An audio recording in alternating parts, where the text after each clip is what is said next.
What's going on, workforce? Brian here.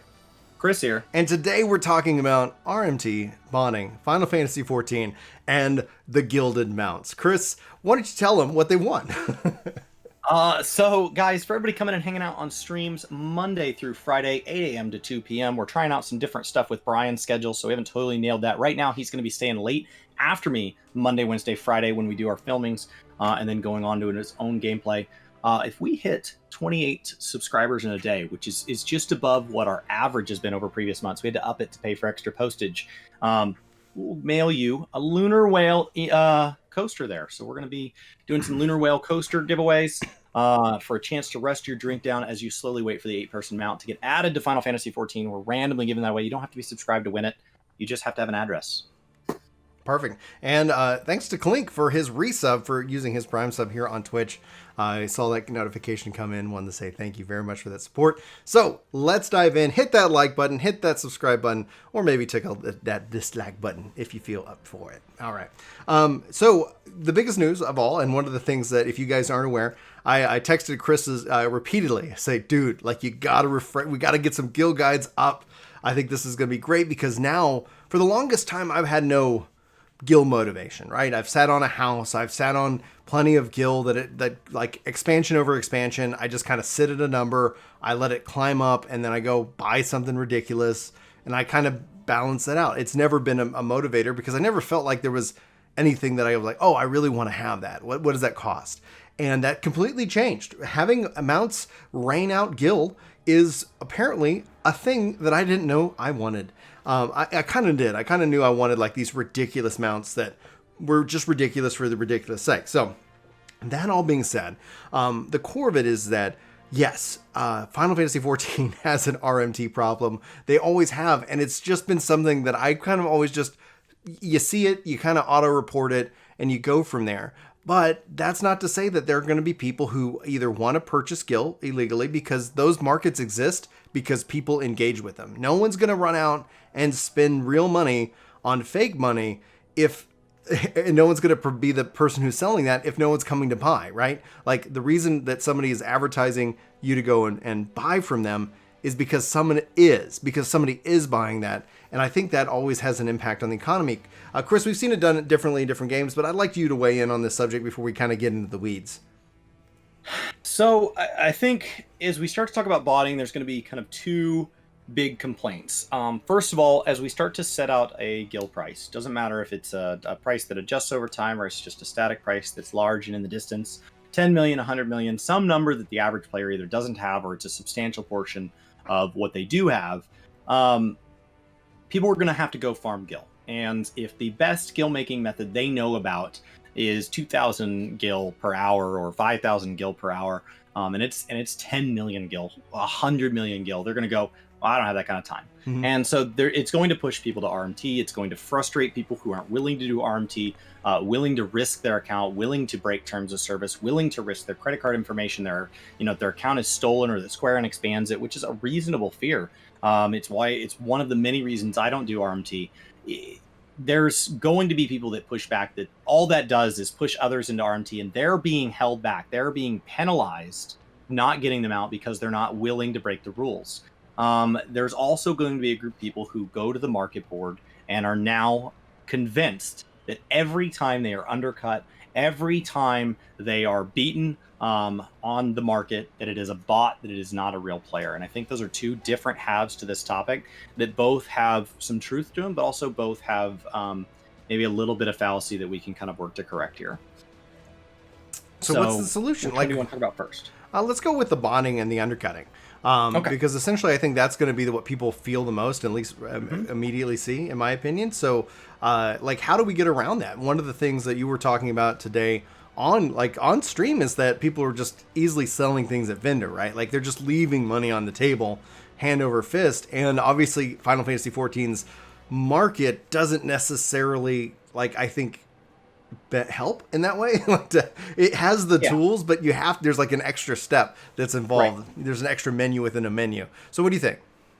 So I think that, first of all, you have to think about what the mentality of a botter is. The botter is somebody who's going to set up an account, maybe their main account, maybe a different account, And whether they're trying to sell the gil or keep the gil for themselves, what their goal is to run a piece of software that will play the game, to run content they don't want to run, or to run it more hours than they could possibly run it. Mm-hmm. And so it's going to be people having a piece of software playing the game for them. Something where when they go AFK, they go to sleep, they leave their house, they go away for the weekend, doesn't matter. The bot keeps playing. Mm-hmm. So that's what we're going to define as botted behavior. Not augmented in any way, not anything like DBM, but literal botting where if I step away from the keyboard right now, my game continues to play itself well beyond what the in-game tools like macros, auto desynth, and all of that can do, where it could do it for hours or possibly days on end, or more importantly in this case, can list items on the auction house. Right.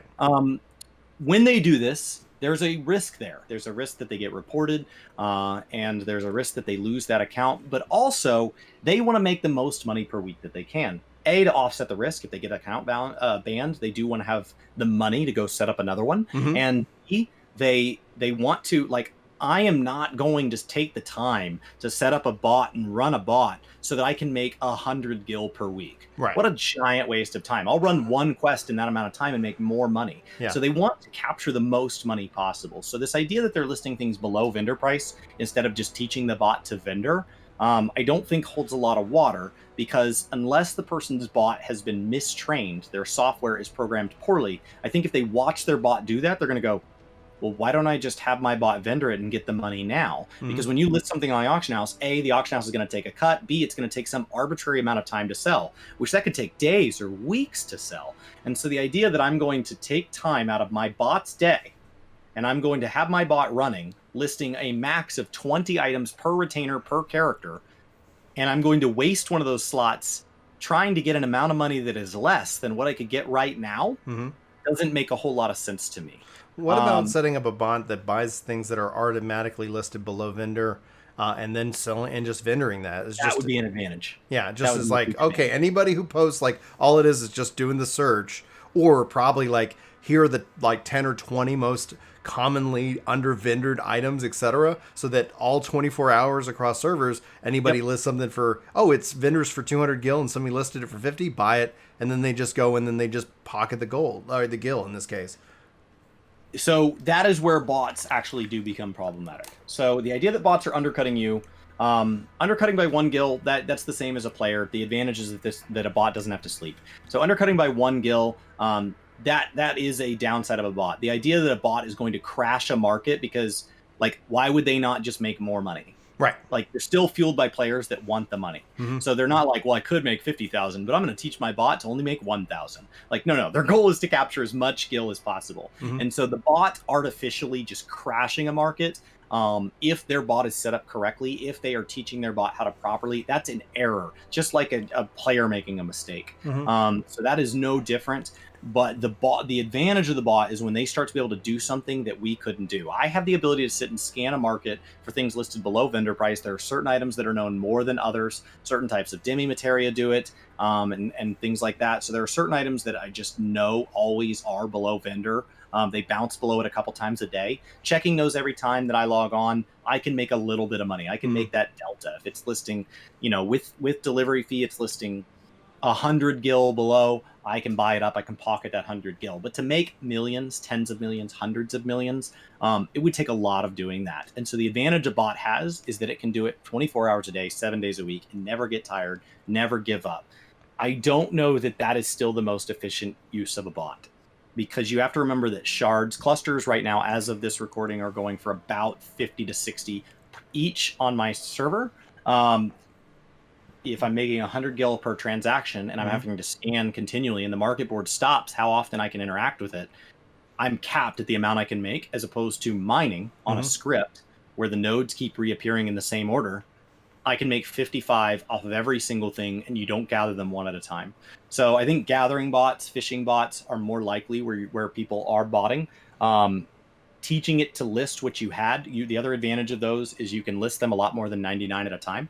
And so the idea that you go and list several stacks of 1,000 and you're making 50, 60,000 per sale, that is where bots can really clean up, and they can do it at a degree where their labor, they're willing to grind this at, a substantially lower amount of gil per hour, but still something that adds up.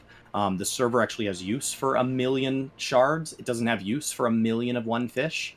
And so you have to also stop at the market, right? If there's 300 million people living in the United States and you go, okay, I have the ability to make a car in a quarter second, I'm going to make 500 million cars. You're probably not going to be able to sell 500 million of the same car to 300 million people. Mm-hmm. Like at some point, you're just going to cross demand, and it's not going to matter how cheap you sell it. Nobody's going to want it. Mm-hmm. And so I think the botting behavior there, getting in front of that is, do bots have an advantage? Yes. Should they be against terms of service? Yes. When Square Enix learns about them, should they ban them? Yes.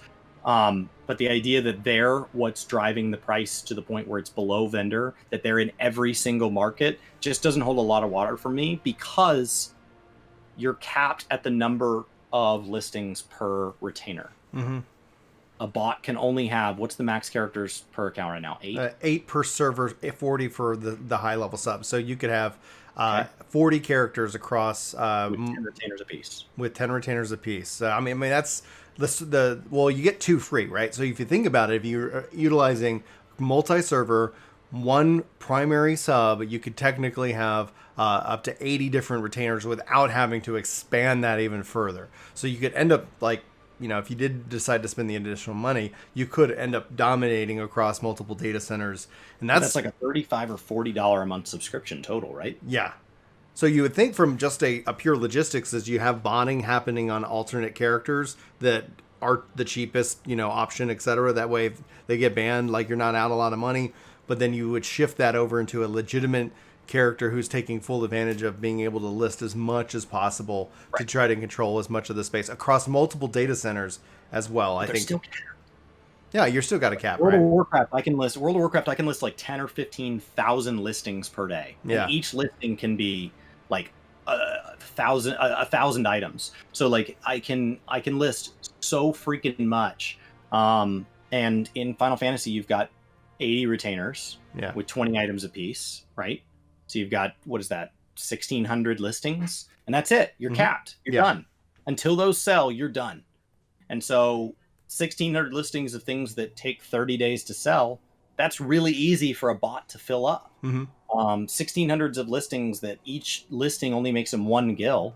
Well, that's 1,600 gil per round of things selling. That's not very good.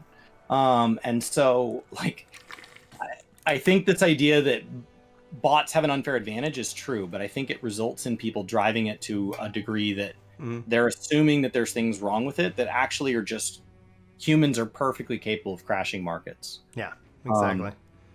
They do have a distinct advantage. It is not breaking the number of things that people think it is. To pivot slightly, to kind of alternate the question, like what about the market could be improved to benefit players? But then this is also going to be like, is that something that the bots would be able to also like take advantage of more than a player would?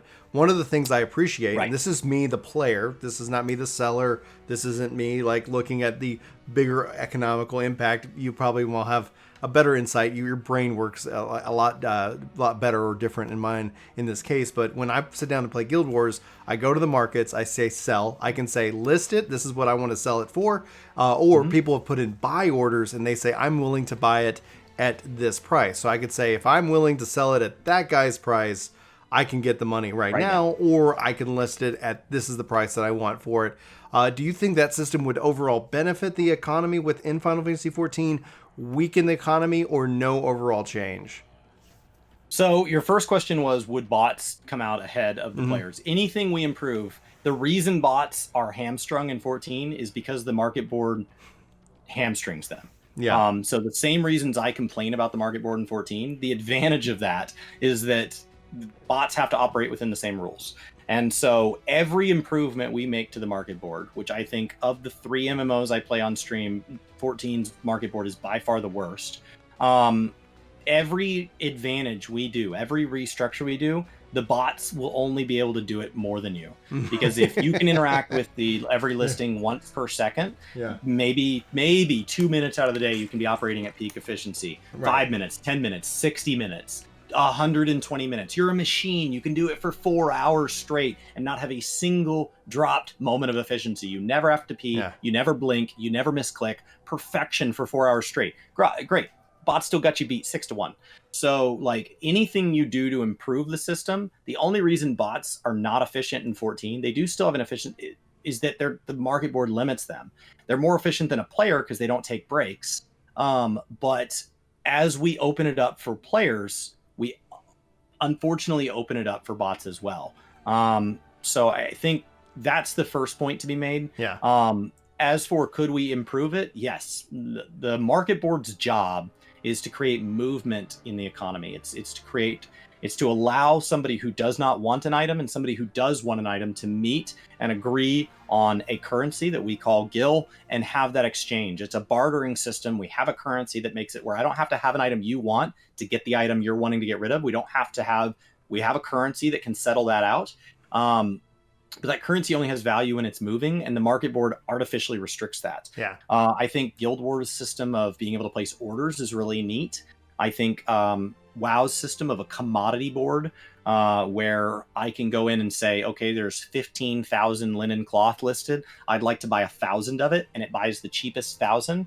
And it doesn't matter how many sellers that's across. Doesn't matter if it's all one seller at one price, a bunch of sellers at different prices. It's just going to say in order, cheapest to most expensive, here's 1,000 of it. And even if it splits somebody's order in half, it doesn't matter. Somebody has 200 listed and 14,900 gets you right to their order. It's going to buy half of their order, and they'll get paid on half their order, and the other half will just sit there. And so I think a commodity board is a better representation of a massively multiplayer game, where every item is identical. The difference between a real life thing like eBay, which is a lot of these systems were modeled after that kind of online marketplace, is that on eBay, when you buy a collectible, when you buy an Xbox controller, when you buy, anything, right? A beer coaster, it doesn't matter because that item is unique. There's something about that listing that's unique. As we get into people drop shipping, you do have people starting to buy shipments of things from Alibaba or whatever, and then parse them out into smaller amounts. But you're choosing an individual seller because of their reputation or their unique item or something like that. And so it's a system that has to be immensely diverse. There is a finite number of items in Final Fantasy, and if I buy a brand new, freshly crafted, cloth bracer, that cloth bracer made by you, made by me, made by anybody else, made a year from now, is an identical item. And so why we are not allowing things to stack effectively doesn't make any sense to me. I think a commodity board is a much better reflection of how we interact with economies. And I think WoW wins in that case. You'll notice 14 doesn't have a winner. When I name the two qualities of an auction house, the ability for buyers and sellers to meet, Guild Wars wins. The ability for items to change hands quickly, WoW wins. 14 doesn't, the market board doesn't do anything well other than restrict everybody to the point that it also restricts bots. That's something to definitely think about. So obviously to chat, I'd love to know what you guys think. What would you like to see improved overall? Like, are you feeling the squeeze from the botting, or are you feeling the pressure to grind out Gil now that we have been or being seen that we're going to start having some big ticket items added into the economy in patch 5.5? Obviously, let us know in the comments below. We'd love to hear from you in this regard. Chris, do you have any final thoughts? This is a big topic. Like, this might be something we just have to continue to revisit, as well as we get people's feedback and kind of highlight that. But what do you think? Yeah, I think there's going to be a lot of comments below that will both expand on and disagree with my points. There's a lot there. It's a lot bigger than one video can get to. Are the Gil mounts going to increase the amount of botting in the game? Yes. Are they going to increase the amount of RMT? Yes. Is that a reason not to do it? No. You can't sit here and say, okay, 3% of the population, which is now going to be 4% of the population, is going to do this illicit activity, and therefore the other 93, soon to be 90, 96, soon to be 95% of us, or whatever those work out, should not get to enjoy this. This idea that I hate that they're adding mounts to the game that are content I don't get to. That's a whole nother topic, and is not a reason not to add these mounts. It just doesn't. You can't sit here and not have the game move forward for fear that there will be cons to the pros. Overall, these are a good addition to the game. They take very little dev time relative to a brand new mount, and they expand the amount of content. They make Brian and I run maps more than we would have. They make me get into crafting. I just spent an entire day on stream checking what does the new auto desynth feature that was added a little while back, does that allow for gil making? I just got a whole stream of playing the game out of content that I otherwise did not find interesting, under the question of, will it make me money? Yeah. And that's exciting. Add content to the game in a way that doesn't cost the devs a million years of resources. That's good for the long-term health of the game, and I can't wait to see what these prices get listed at, how often they update them, are they 80 glamours, how many do we they're get? Just massive. I would love to see one at Gil Cap. Let's do it, man. Just do it. Just pull the trigger. Set it at Gil Cap. You know, and if I go, you know what, that's not for me, that's fine. But the first time we're running the next form of Eureka or Boja and I see one, I am gonna freak out. Yeah, that's a screenshot worthy method. So let us know what you guys want to see them charge for these mounts as well in that regards. But if you guys need any help, we have some posted guild guides that still work. People have made a lot of millions and millions based off of Chris's work, but he's going to be rolling those over on Gaming Kinda as well. So be sure to sub to his personal channel. He's got you covered there. That'll be coming and rolling out, and then eventually we'll have, like we've been doing, kind of the ultimate guide here listed for you guys for Work to Game. So be sure to follow him on Gaming Kinda. Hopefully, if you got questions or you're struggling with anything, he streams Monday through Friday, 8 a.m. to 2 p.m. on twitch.tv. It's typically one of the top links in the description. Go check him out, say hello. And then before we wrap up, just because we're filming this live, Aiden with the gifted tier sub, with the Who subscribing with their Prime sub, and Aiden also cheering 100 bits. We saw a couple of the things pop up. Thank you guys so much for the support, and we appreciate you being here. But for Work to Game, my name's Brian. My name's Chris. Thanks so much for watching. Hopefully you have a fantastic day, and we hope to see you next time. But until then, take care.